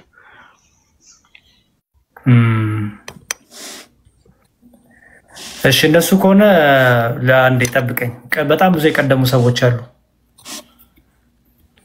በቃ ሙስሊሞች የሉም መፍታ ስለዚህ በቃ ክርስቲያኖች ርዕሰ ጉዳዩን ይቅርታ በማልገባውና አንሱትና ድንገት እያወራችሁ ከስር ሊገቡ ይችላሉ ብዙ ጊዜ እነሱ ዝም ብለው የሆነ ነገር ሲባል ገስት ሳይልኩ መቀመጥ ነው የሚወዱት አው ግን በቃ ማለት ምንም ክርስቲያኖቹ ብዙ ካሉ እነሱን ብንቀበል ይሻላል እነሱ የግድ እንዲመጡ ተብሎ እንትን ማለት የለብኝምና ቅድም ነበሩ አይ ቲንክ ሄደዋል ርዕሱን ሲጀመር መዋየትም አይፈልጉም ነበር ስለዚህ ርዕሶቹን አይ ዶንት ቲንክ የሚያነሱ አልመሰለኝም እሺ በቃ ላስገባችሁ ጥያቄ ጠይቃችሁ ተጣላችሁ በቃ ያለበለዚያ በጣም ከባድ ነው የሚሆነው በጣም ብዙ ሰው ያለው ገስት ላይ ጥያቄ ያላችሁ ሰዎች ፕሊዝ አሁንም ስሙኝ ጥያቄያችሁ በአንዱ ጥያቄ ይመለስ ከሆነ ገስት አትላኩ አንብባችሁ ዩቲዩብ ለጥፋ ዩቲዩብ ላይ ሰርች አድርጋችሁ የምታገኙ ከሆነም አትላኩ ፕሊዝ ምንድነው ይሄ የአንድምታ ትርጓሜ ከፈለጋችሁ ከሆነ አለሱ እንደሱ እናድርግ እሺ ሶስት ቦታ አለ ሶስት ሰው ላስገባ እንዴ በጣም ከባድ ነው ግን ለምን እንትን እንደማትሉ አላውቅም በእውነት የኛ ልጆች ይቅርታ አድርጉልኝና ሊስንፍና ነው ቆነኔ ማውረድ ይችላል ነው ችግር የለም ምስሪ ሁሉ መስማትም ይችላል ቁጭ ችግር የለም ምስሪ የኛ ልጆች ይሄ ሁሉ መምህራን ይያሉ ይሄ ሁሉ አመት 4 አመት ሙሉ እኔ አላቅም የት እንደምትውሉ እኔ ልጋውን ልምከራችሁ 4 አመት ሙሉ አስተምረናል 4 አመት ሙሉ ደሴም ጥያቄ ነው የምትጠይቁን እና አላቅም ማለት ወይ ስናስተምር አልነበራችሁም ወይ ሌላ ቦታ ናችሁ ወይ ዩቲዩብ ላይ አትመለከቱም ትምህርቶቹን እኔ አሮን ነው እና እንዴት እንደሆነ በጣም አስቸጋሪ ነው ለእናንተ ተቸገራላችሁ እኮ ነው ምክንያቱም ባይኖርስ አሁን በቃ ቲክቶክስ ባይኖርስ እምነት ልቀይሩ ዩቲዩብ አታዩ መጽሐፍት አታነቡ አፕሊኬሽኖች አታወርዱ በጣም እኮ ብዙ ሚንሶች አሉ እኮ የምትማሩበት እሺ አረብኛ ጽሁፍ የጻፍሽው እቴ ሰላም መምህር ያሬድ እንዴት ነህ እግዚአብሔር ይመስገን ቅድም ገብቼ ነበር እንዳጋጣሚ ስጠራኝ ስራ ላይ ስለነበርኩኝ ነው ይቅርታ ኦኬ እኔ መሰረታዊ አስተምሮ ላይ ጥያቄ የለኝም ግን አንድ ጥያቄ እንድታብራራልኝ ፈልገው ዮሐንስ ወንጌል 12:44 ላይ ጌታችን መድኃኒታችን ኢየሱስ ክርስቶስ ሁለት አይነት ቃል እንደተናገረ ነው የተረዳሁት ማለት በኔ የሚያምን በአባቴ እንዳመነ እንጂ በኔ አይደለም ይላል እና እዚህ ላይ ለራሴ ያገኘሁት መልስ አለ፣ ግን እርግጠኛ ለመሆን ደግሞ ካንተ እንድታብራራልኝ ፈልጌ። ተርጓሚ ለምን አታነቢም? ተርጓሚ አንብበሻል? ተርጓሚ ሲባል ሰምተሽ ታውቂያለሽ? አው አውቃለሁ፣ ግን እዚህ ጋር ሳነበው እንዳጋጣሚ ያገኘሁት እኔ ስላንቺ አይደለም ያዳመጥሽኝ እህቴ። ተርጓሚ ሲባል የዮሐንስ ወንጌል ማብራሪያ ማለት ነው። አይ አውቃለሁ፣ ግን አላነበብኩትም። ለምን? እኔ እንጃ፣ ይሄ የራሴ ድክመት ነው ብዬ አስባለሁ። ምክንያቱም እንዴት እንደሚያብራራው ላሳይሽ። ይሄ ዮሐንስ የአራቱም ወንጌል ተርጓሚ ነው። ኦኬ፣ የአራቱም ወንጌል ተርጓሚ ነው። ይሄ ያው ወንጌለ ቅዱስ ይላል። ያው ከቀድሞ አባቶቻችን ጀምሮ ሲወርድ የመጣው ንባብና ተርጓሚ ይላል። ለዚህ እዚህ ውስጥ ገብተሽ እንድታነቢ ነው መመክርሽ። የዮሐንስ ወንጌል ምዕራፍ 12 ቁጥር 44 ነው ያልሽኝ አይደል? አዎ። የዮሐንስ ወንጌል ምዕራፍ 12 ቁጥር 44 እንዲህ ይላል። ለመጻፍ እንደማረግሽ መጽሐፍ አንደኛው ይሄ ነው። ይኸውልሽ ይሄ መጽሐፍ ቆንጆ ነው። ዮሐንስ ወንጌል ትርጉም የሚለው ስክሪንሾት ወጅና ግዢ ወይም አስልኪ መምህሬ። እና ሌላ ጥያቄ አለ። አንዴ ለማለት እንጂ እሺ። አይ አትሊስት መነሻ ሐሳብ እንዲሆንሽ ምን ያህል ጥቅም እንዳለው ላሳየሽ ነው። እሺ ዮሐንስ ወንጌል ምዕራፍ 12 ቁጥር 44 ከዚህ ላንብብልሽ። እንደውም ያኛው ብዙ ፔጅ ስላለው ይሄ ቀላሉ ለማውጣት። እሺ ምዕራፍ 12 ቁጥር 44 ያው ምን ይላል? ቁጥር 44 ምዕራፍ 13 ምዕራፍ 12 ቁጥር 44 ይኸው ምን ይላል? ይኸው በእኔ የሚያምን በላከኝ ማመኑ እንጂ በእኔ አይደለም አይደለም የሚለው። እሺ ከዛ ማብራሪያው ላከኝ የሚለው እግዚአብሔር አብ መሆኑ ግልጽ ነው። ጌታችን በእኔ የሚያምን በላከኝ ማመኑ ነው እንጂ በእኔ አይደለም ማለቱ ከአብ ጋር ያለውን አንድነት ለማግለጽ ነው። እኔ የምሰራውን የአምላክነት ስራ አይቶ በእኔ የሚያምን በእግዚአብሔር አብም ያምናል እንጂ በእኔ ብቻ የሚያምን አይደለም ማለቱ ነው ይላል። እሺ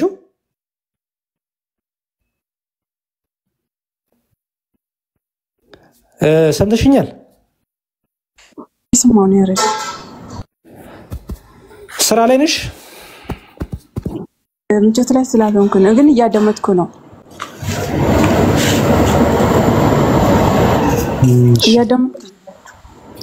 መልካም። እኔ የምሰራውን የአምላክነት ስራ አይቶ በእኔ የሚያምን በእግዚአብሔር አብም ያምናል እንጂ በእኔ ብቻ የሚያምን አይደለም ማለቱ ነው። ወልድን የሚያከብር አብን ያከብራል፣ ለወልድ የሚሰግድ ለአብም ይሰግዳል። የወልድን አምላክነት የሚያምን የአብን አምላክነት ያምናል። ወልድን የሚያመልክ ሁሉ አብን ያመልካል። ለወልድ የተደረገ ሁሉ ለአብ የተደረገ ነው፣ ምክንያቱም ከወልድ ጋር አብ አለና። የወልድ ችሎታ ሁሉ የአብ ችሎታ ነው።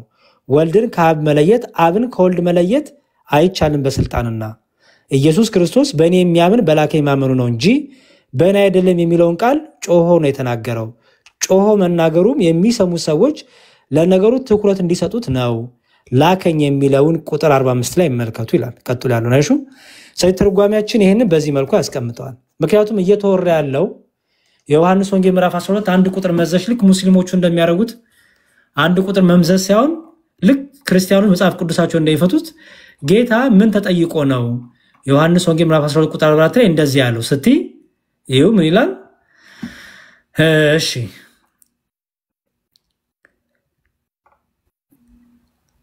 እኔን የሚያይ የላከኝን ያህል ለእሹ ከታችው እኔን የሚያይ የላከኝን ያህል በእኔ የሚያምን ሁሉ በጨለማ እንዳኖር እኔ ብርሃን ሆኜ ወደ ዓለም መጥቻለሁ። ዓለምን ላድን እንጂ በዓለም ልፈርድ አልመጣሁም እና ቃሌን ሰምቶ የማይጠብቅ ቢኖር የሚፈርድበት እኔ አይደለሁ ማለትና የሚጥለኝ ቃሌንም የማይቀበለው እርሱ የሚፈርድበት አለው። እኔ የተናገርኩት ቃል እርሱ በመጨረሻው ቀን ይፈርድበታል ይላል። እሺ ስለዚህ ጌታ በእኔ የሚያምን በላከኝ ማመኑ እንጂ በእኔ አይደለም ሲል ምን ማለቱ ነው ይላል ማለት ነው። በእኩል ወልድን ማመን አብን ማመን ነው።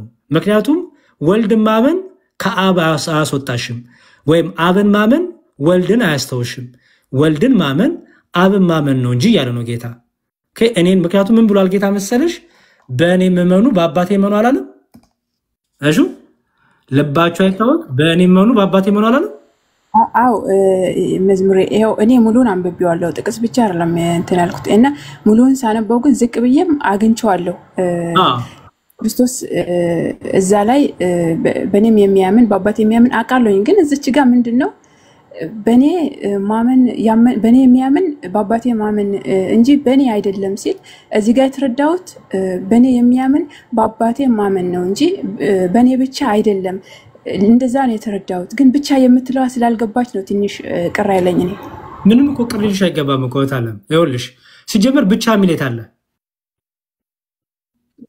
ቢኖር እንደዛ ነበር የተረዳሁት በቃ በኔ የሚያምን በአባቴ ማመን ለምን እሱን ትጨምር ያለሽ እህቴ ለምን ጨመርሽ የራስሽን ቃል ራሱ መጽሐፍ ቅዱስ ለምን አይፈታልሽም በኔ በላከኝ ማመኑ እንጂ በኔ አይደለም ሲል ምን ይያለ ነው ቅድም ነገርኩሽ በወልድ ማመን በአብ ማመን ነው ምክንያቱም በኔ የምመኑ በአባቴ የምመኑ አላለም እንዴ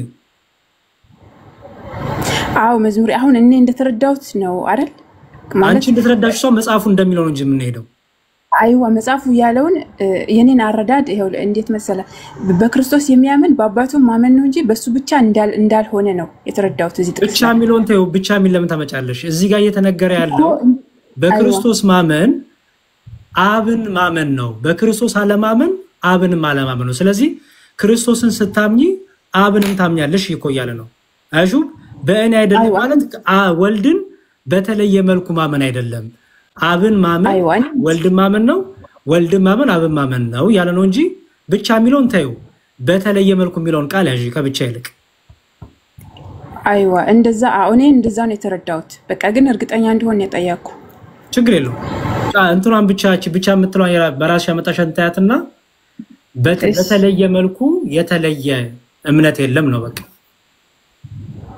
እና ደግሞ እሺ በደንብ ይው ትርጉሙ እንደሚል እሱን በደንብ ትርጓሜው ነው ጌታችን በእኔ የሚያምን ማለት በላከ ማመኑ እንጂ በእኔ አይደለም ማለቱ ይልና ይው ከአብ ጋር ያለውን አንድነት ለመግለጽ ነው እኔ የምሰራውን የአምላክነት ስራ አይቶ በእኔ የሚያምን በእግዚአብሔር አብም ያምናል እንጂ በእኔ ብቻ የሚያምን አይደለም ማለቱ ነው ይላልጁ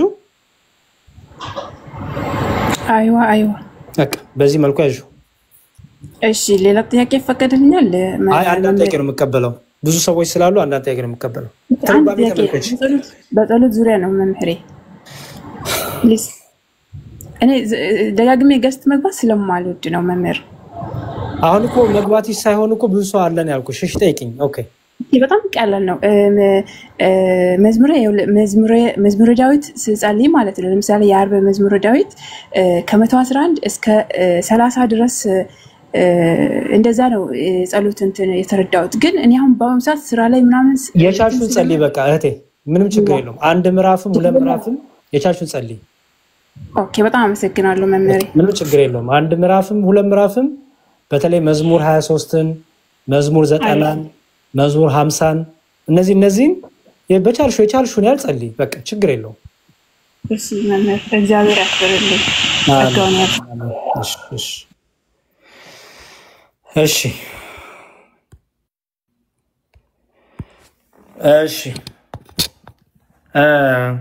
አዚዛ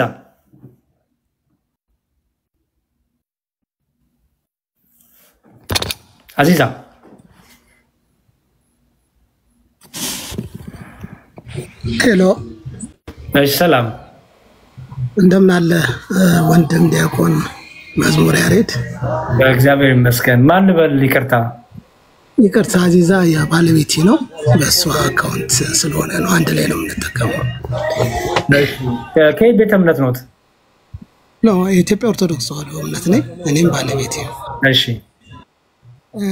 ምናልባት የኔ ጥያቄ አምሹር የብዙዎች ጥያቄ ሊሆን ይችላል ያው እዚህ ፕላትፎርም ላይ መሰሩ ወንድሞች ብዙ ወንድሞች አላችሁ በሶሻል ሚዲያ ያው አላማውም ሰዎችን የማዳን ስራ እስከሆነ ድረስ ምናልባት በዚህ ዙሪያ ብዙ አላየሁም እና እንደኔ አይነት ሲቹዌሽን ያሉ ሰዎች የዚህ ሶሉሽን መፍትሄ ሊሆን ይችላል ምንድነው እኔ በሳውዘርን አፍሪካ ውስጥ ነው የምኖረው።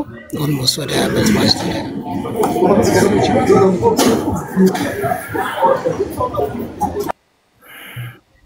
እሺ በጣም ይቅርታና ጥያቄ ብቻ በጣም ሰው ስላለ ብዙ ሰው ስላለ ገስት ላይ ጥያቄው ላይ ብቻ ፎከስ አድርገው ጥያቄውን ብቻ ይንገሩኝ። ይቅርታ በጣም ኦኬ። ጥያቄው ምንድነው? እኔ ልጆቼ እዚህ ተወልደው ስላደጉ በእንግሊዘኛ የማስተማር ችግር አለ።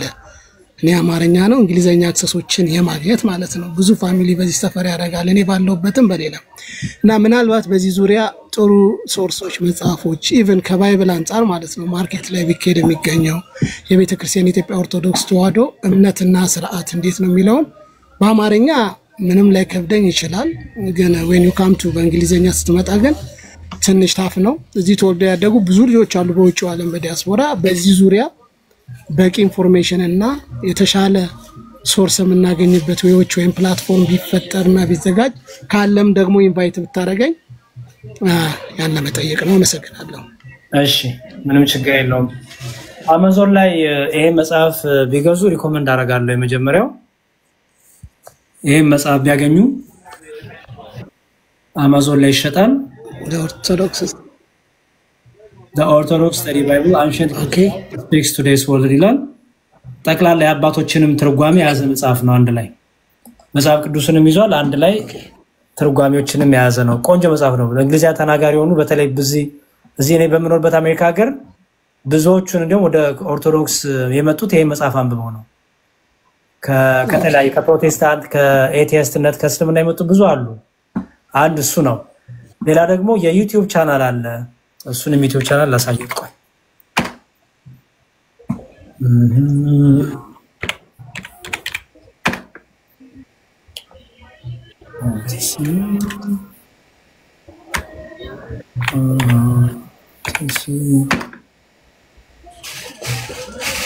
ይሄም ቻናል ቆንጆ ቻናል ነው። YOTC ይባላል። እንዳይዘጋብኝ እንጂ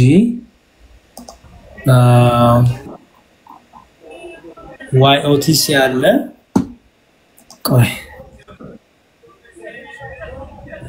ማን ነው እንትናም ራሱ ዲያቆን ዳዊት ራሱም የራሱን ፔጅ አለው።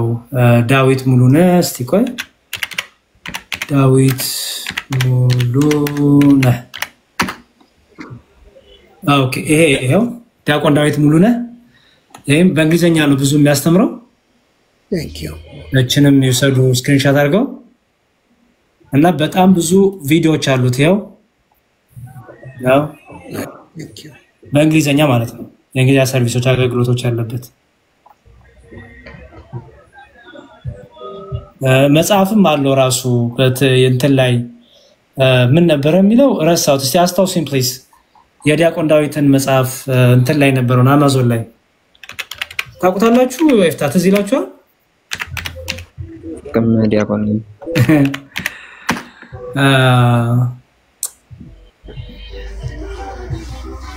No, I need answers. ይሄው ይሄ መጽሐፍ ይሄው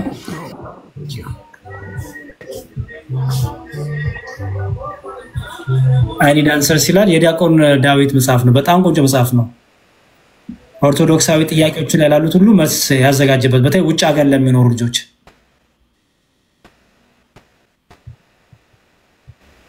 Thank you. Okay, thank you. እነዚህን ካገኙ በጣም አሪፍ ነው። መነሻ እነዚህ ይሆናሉ፣ ይረዳሉ ብዙ። እሺ አመሰግናለሁ። እሺ እሺ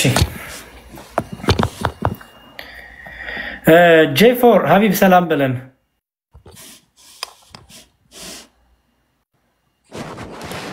ሰላም ብያለሁ። ሰላም ለክርስቶስ ዳቁንዬ ሁላችሁም ቲጂ ሁላችሁንም ይስራ ሁላችሁም እዚህ ያላችሁ ታች ያላችሁ ሰላም ለክርስቶስ ይሁንላችሁ ብያለሁ። የሚገርም ነው። በቃ ደስ ብሎኛል። ይጉ ለነሱ እድል ልስጥ።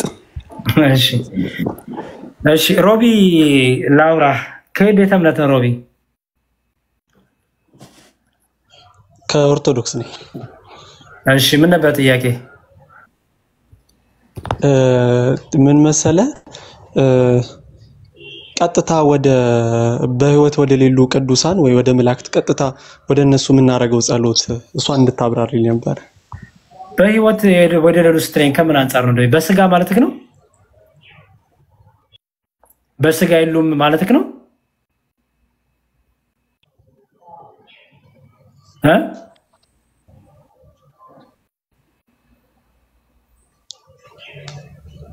አልተሰማም? በስጋ የሉም እያልከኝ ነው ወይ? ያሬድ እኛ ጠበቅን በስጋ ሲሆን ዝም ብለህ ነው እያወራለሁ ለሙስሊሞች እያልክ ነበር።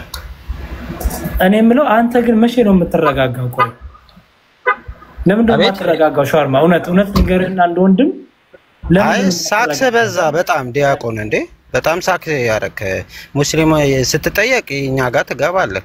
ጥሩ እሺ በቃ እንዋይ። በጣም አሪፍ እሺ። በቃ መጀመሪያ ግን እኔ ላመሰግን እወዳለሁ። ቆይ አንዴ ተው ችግር የለውም። እኔ ምስጋና አልወድም ወንድሜ። አረ በትህትና አድርገው እንጂ እልህማ ከገባን አንግባባ። ስማኝ ወደ ትምህርቱ ብቻ ሄድ። በቃ ቅድም ሰጥቻለሁ እድል፣ አሁን ወደ ትምህርቱ ሄድ። ወንድ ልጅ እንደምታመልክ እናመሰግናለን። መናገርክ እኛ አለህ አይደለም። ስማኝ ወንድ ልጅ አሁን እናመልካለን እንዳልክ አይ ዲያቆን ልጅ እኮ እውቀት አይቅም ትንሽ ስላለው ሌሎች እድል ቢሰጥ።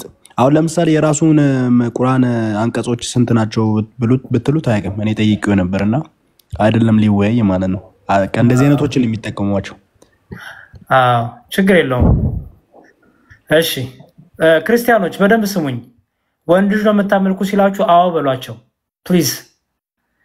ኦኬ አዎ በሏቸው። ምክንያቱም ጥቅስም ጥቀሱላቸው። ትንቢተ ኢሳይያስ ሂዱና ጥቀሱላቸው። ትንቢተ ኢሳይያስ ምዕራፍ 9 ቁጥር 6 ጠቅሱላቸው። ምን ይላል? ወንድ ልጅ ተሰጥቶናል፣ ስሙም ድንቅ መካር ኃያል አምላክ ብላችሁ ጠቅሱላቸው።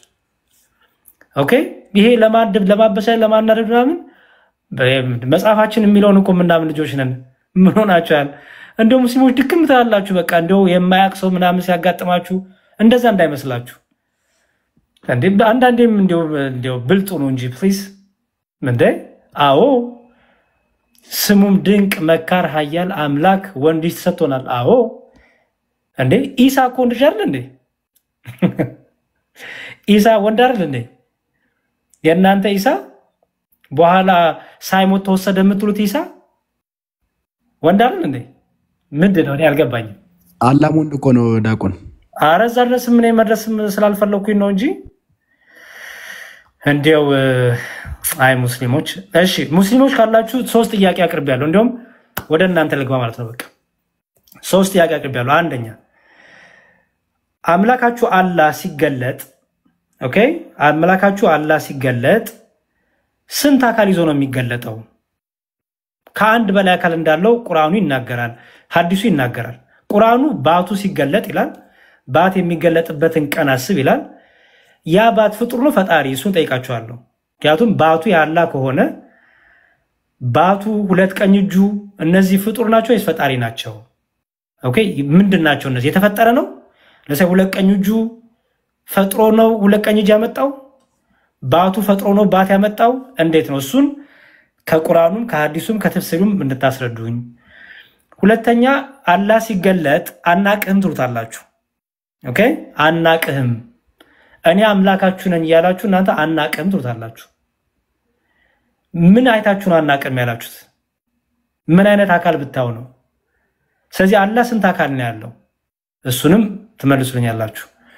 ሁለተኛ በእስልምናው አንድ ሰው የአንድን ሰው ኃጢአት አይሸከምም ትሉናላችሁ። አንድ ሰው የአንድን ሰው በደል አይሸከምም ትላላችሁ። እናንተ ግን ጀነት የምትገቡት እኛና ክርስቲያኖችና አይሁዶች የእናንተን ኃጢአት በደል ተሸክመው ነው።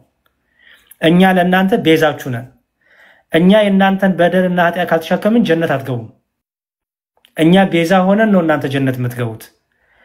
ስለዚህ በእናንተ ኃጢአት እኛ ለምንድን ነው ይመጣው? የእናንተ ኃጢአት ተራራ የሚያክል ኃጢአት ለምንድን ነው ወደኛ የምንሸከመው? ስለዚህ ማንም በማንም ኃጢአት አሸከም የሚለው እሱ ውሸት ነው። እሱን ገብታችሁ እንድታስረዱኝ። ሶስተኛው ጥያቄ የባቱን አነሳው።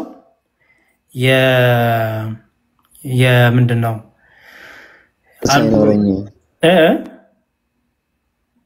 ነው አይደል? አላህ ልጅ አለህ ሲባል ሚስት ሳይኖረኝ እንዴ ልጅ ይኖረኛል አለ። ደግሞ መለኮት የሆነ አካል ሚስት ብሎ እንዴት ይፈልጋል? የሚስት ምኞት እንዴት ይመጣለታል? አምላክ መለኮት ነው ካላችሁ፣ አምላካችን መለኮት ነው ካላችሁ ልጅ ሚስት ልጅ አለ ሲባል እንዴ እኔ እንዴት ሚስት ሳይኖረኝ እንዴት ልጅ ይኖረኛል እንዴት ይላል አንድ መለኮት ከተባለ አካል። ሁለተኛ ቀጥሎ ደግሞ ሚስት ብፈልግ ደግሞ ከነዚህ አመጣ ነበር ይላል። መጫወቻና ሚስትን መያዝ ብንፈልግ ኖሮ ከዚህ አመጣ ነበር ይላል። መለኮት የሆነ ሚስትና መጫወቻ ብፈልግ ኖሮ ራሱ ብሎ ይናገራሉ።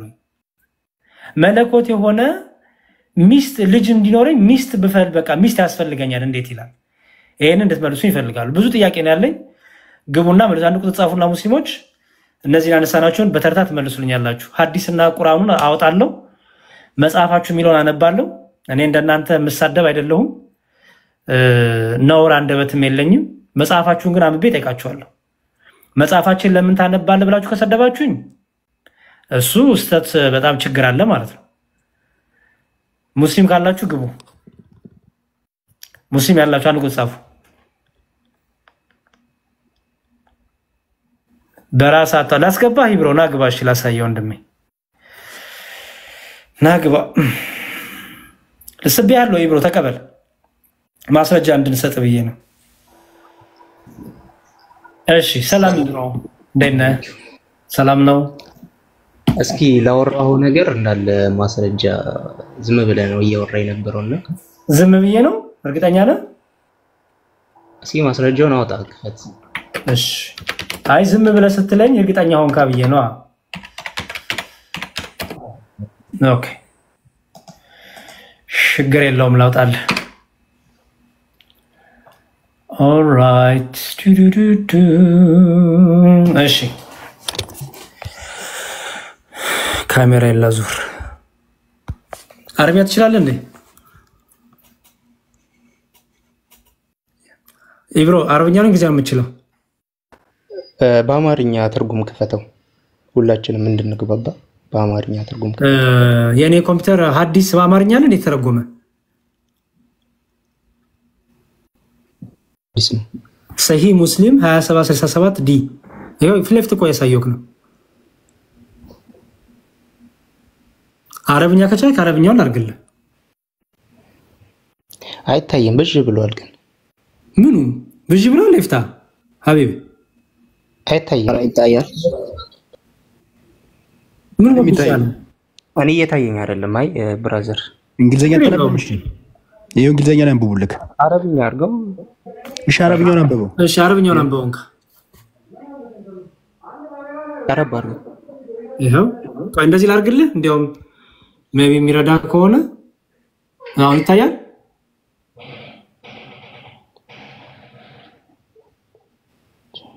ይታያል። ሐደሰና መሐመድ ኢብኑ ዑመር የሚለው ይሄኛ እንትን አይልም፣ አይነበብም።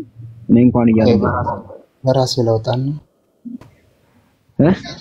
ራሴ ላውጣና አይነበብም። አንብብ ይነበባል እንጂ ተመለስ ወንድሜ። እዚህ እኮ ከፍቼልሃለሁ።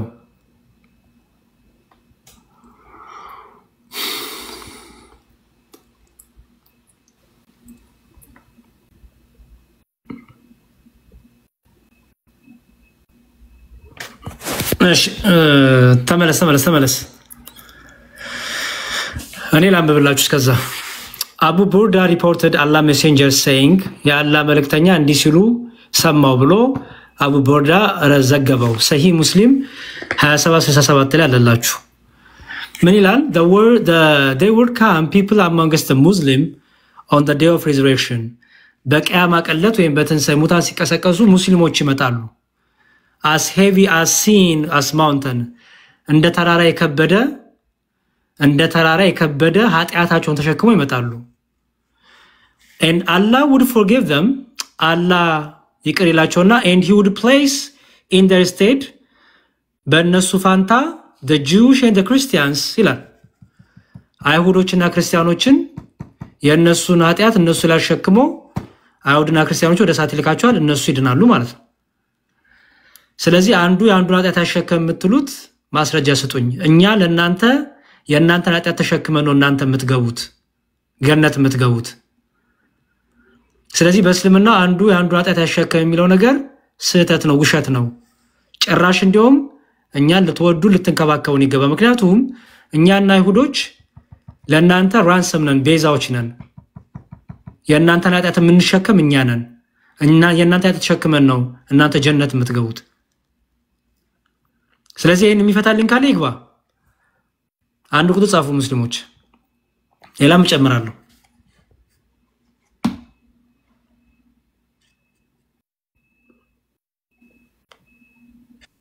ዳቆን ለመጨመር ያክል አንድ ቦታ ላይም ይናገራል። ማስረጃውን ማንም ማሳየት እንችላለን። ምንድነው? ኃጢአትን ብትሰሩ ዝሙትን ብታደርጉ የትኛውም ኃጢአት ብትሰሩ አላህ ይቅር ይላችኋል፣ ምንም ነገር ብትሰሩ ጀነት ትገባላችሁ ብሏችኋል። ይሄን ያላችሁ ምንድነው? አሁንም ስሩ ነው፣ ከኃጢአት ተመለሱ አይደለም፣ ስሩ ነው። እና አላህ አንዱ ነው ምንድነው ያለው? ኃጢአት የማይሰራ ሰው ቢኖር ከምድረ ገጽ አጠፋዋለሁ ብሏል። ጻድቅ ሰው እንዲገኝ አልፈልግም ነው። ኃጢአት ስሩ፣ በቂያማ ጊዜ ግን የእናንተን ኃጢአት ይሄኛውን ሐዲስ ደግሞ አሁን ያነበቡልን በእነርሱ ላይ እናደርጋለን ነው። አብረው ጀሃነም ገብተው የእነሱን ኃጢአት እኛ ላይ አላከው እነሱ ነፃ ይወጣሉ። እነሱ በዘመቱት እኛ እንቀጣለን። እነሱ አሁን ለምሳሌ መሐመድ በቂያማ ጊዜ የሰረቃቸውን ልብሶችን ፓንቶችን ሁሉ ይዞ ይመጣል። ያኛው ይዟቸው የሚመጣው በቂያማ ጊዜ የተሰረቁት ፓንቶችን የተለያየ ነገር የሰረቃቸውን እቃዎችን ይዞ የሚመጣው በማን ነው? በእኛ ላይ ነው እዳው የሚያመጣው። አላህ መሐመድ በሰረቀው ነገር ላይ እኛን ነው የሚቀጣል። ይሄን እንዴት ነው የምታዩት? ሶስተኛ ነገር ደግሞ ኃጢአተኞችን ስሩ ብሎ የሚያበረታታ አምላክ እሱ ራሱ ከኃጢአት የጸዳ ነው ወይ? አመለካከቱ ከኃጢአት የጸዳ ነው ወይ? እሱ ነው መጠየቅ ያለበት ወይስ እንዴት ነው? አልገባኝም። አሁን ኃጢአተኛ ሆኖ የተገኘው እኛ ነን ወይስ እነዛ ካላቸው? ሶስተኛ የመጨረሻ የምናገረው ፓንት የሰረቀ ጊዜ አላህ አልሰረቀም ብሎ ወይ ያወርዶለታል። ለማን? ለመሐመድ አልሰረቀም። ስሙ ሲጠፋ አይቶ የሱ ስም ከሚጠፋ በሚጠፋበት ታይም ምሽካት እንትን ኢብኑ ኢሻቅ ላይ ይናገራልና የሱ ስም ከሚጠፋ የኔን ስም ስለሚያጠፉ ብሎ አንቀጽ ወይ ያወረደለት አልሰረቀም የነብያችን ስም ለማጥፋት ነው ብሎ ማለት ነው። ከዛም በኋላ ግን የሚገርመው ነገር በቂያማ ጊዜ የሰረቀውን ልብስ ይዞ ይመጣል መሐመድ። ይሄስ አግባባዊ ነው ወይ ተገቢ ነው ብላችሁ ታስባላችሁ?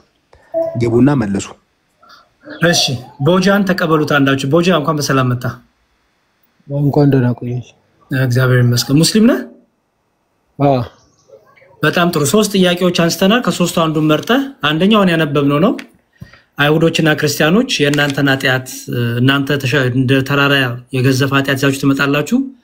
ከዛ አይሁዶችና ክርስቲያኖች ላይ ያን ነገር እኛ ተቀብለናችሁ እኛ ወደ ሲኦል ሄደን እናንተ ወደ ጀነት ይላላችሁ።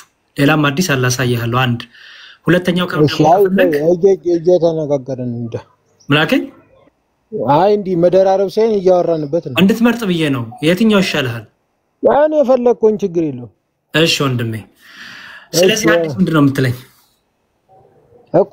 ምንድነው ችግሩ? ምንድነው ነው ማለት?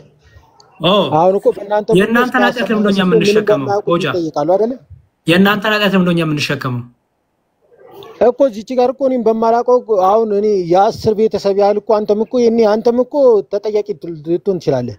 ቦጃ ሰምተኛል። የአንተን የሙስሊሙን ኃጢአት አይሁዶችና ክርስቲያኖች ለምንድን ነው የሚሸከሙት? አይደለም ይሄኛው ነገር በአንተም እምነት ስላለ ስለ አንድ አምላክ ከፈለክ እንነጋገር። ቦጃ ወንድሜ ተው እንጂ ልመልስልህ። ይሄን በፈለከው ከአንዱን ጀምራከኝ ከዚህ ጀመርን። ጥያቄ እኛ አይሁዶችና ክርስቲያኖች ለምንድን ነው የእናንተን የሙስሊም ኃጢአት የምንሸከመው? እሺ ከሃዲ ስለሆናችሁ የእናንተን ኃጢአት የምንሸከመው? ከሃዲ ስለሆናችሁ የእናንተን ኃጢአት የምንሸከመው? እሺ አንድ ነገር ልንገርህ። ልክ አንድ ቦታ ላይ ማለት ነው ሐዲሱን ፍታልኝ ፕሊዝ። ያለበት ቦታ ላይ ሁሉም በቃ ልመልስልህ፣ ችግር የለውም ልመልስልህ። ሐዲሱን ፍታልኝ። አንድ ሰው ቆሻሻ ያለበት ቦታና ንጹህ ቦታ ላይ ሲሆን ዝም እኔ እሱን አልጠየኩም ቦጃ፣ ስለ ኃጢአት ወንድሜ፣ አንተ የፈለግከውን ኃጢአት ሰርተህ የአንተ ኃጢአት እኔ ለምንድን ነው የምሸከመው ነው ጥያቄ። እኮ የኔን ኃጢአትማ እኔ ራሴን የምጠይቅበት ግን አይደለም። ይሄው ያንተን ኃጢአት እኮ እኔ ልሸከም ነው። አመላካ ለምንድን ነው አንተን ልሸከም? በእናንተ ምክንያት እኮ ነው። በእናንተ ምክንያት እኮ ነው። መላክ በእናንተ ምክንያት ኢየሱስም እኮ ይጠየቃል እኮ የቂያማ ቀን። ቦጃ መልስ የለህም ወንድም? ኢየሱስም እኮ በቂያማ ቀን ይጠየቃል። አምልኩኝ ብለሃል ወይ ብሎ ይጠየቃል እኮ። አቃሽ መልስ ያላችሁ ብቻ ግቡ ፕሊዝ። እስልምናው ራሱን ችሎ ማስረዳት አይችልም? እስልምናው ራሱን ችሎ ማስረዳት አይችልም? መልስ ከሌላችሁ